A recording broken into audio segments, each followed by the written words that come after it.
Ready to go? Right. So the king has died at this stage, and we now, sometime later, the coronation was announced of Queen Elizabeth II. At that time, Cawood village had an agricultural show each year, which went from 1947ish to 1957ish.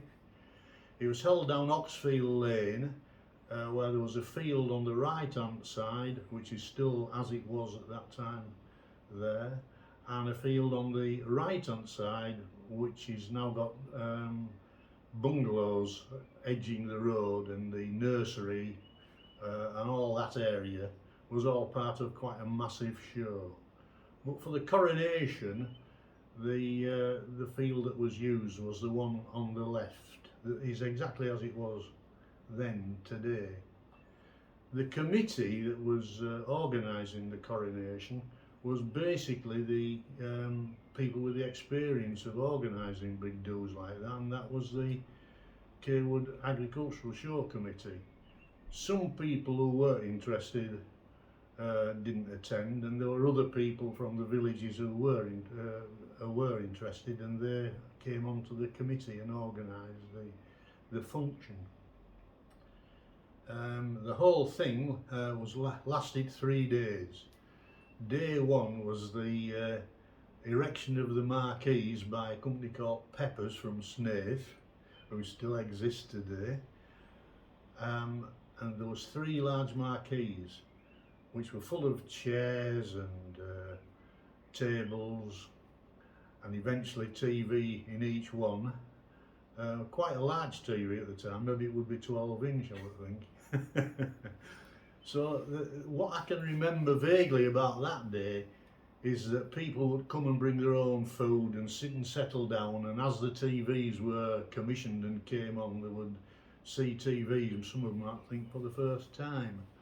But they had to erect some huge H-shaped aerials on wooden scaffold poles, not aluminium, wooden scaffold poles. And they were put up like big tent poles and staked out with ropes on.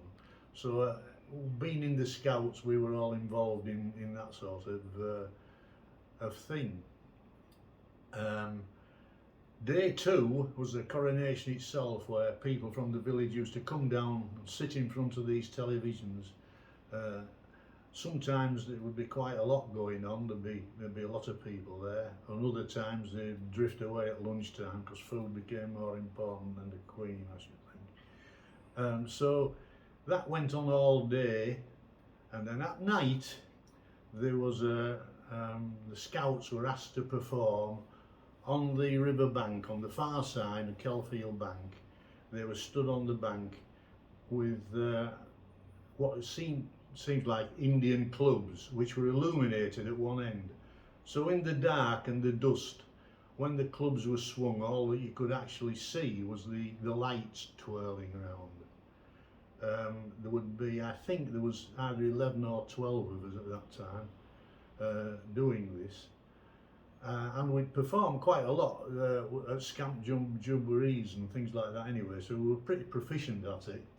I think our show time was due to be about 20 minutes, but the fireworks were due to start 15 minutes before we came to an end. So when the fireworks started up, all the smoke swept down, and all you could see from the Cawood side of Cawood Scouts twirling clubs at that stage was an odd light flashing here and there when it came out of the smoke. We didn't know any of this, we were just out there and continuing just as we were expecting. But people said it was very impressive while it was there, but it would have been better if the smoke hadn't arrived so quick. And then that was the end of that day. And then the following day, in the same field, there was it was like a big summer fair. The marquees were still up, people could buy food and that sort of thing in there, and drinks. And there were coconut shies and running races and things like that. I can remember the running races were all being won by the young people, So the older people, the 20-year-olds, didn't like that idea, so they went to the committee and they decided to handicap people. So you got a yard per year of age, and we still won. And that went on, you know, till maybe 7 o'clock at night, and then it was all cleared away the next day, and that was the end of the coronation. But then at school, maybe 2 or 3 months later, we were all bussed down to the Ritz Cinema in Selby, where we were sat down and watched the Pathé News coloured film of the event, which was quite something to see at that stage. And of course BBC had done very, very little outside, you know, until that occasion. And that's my recollections of the coronation.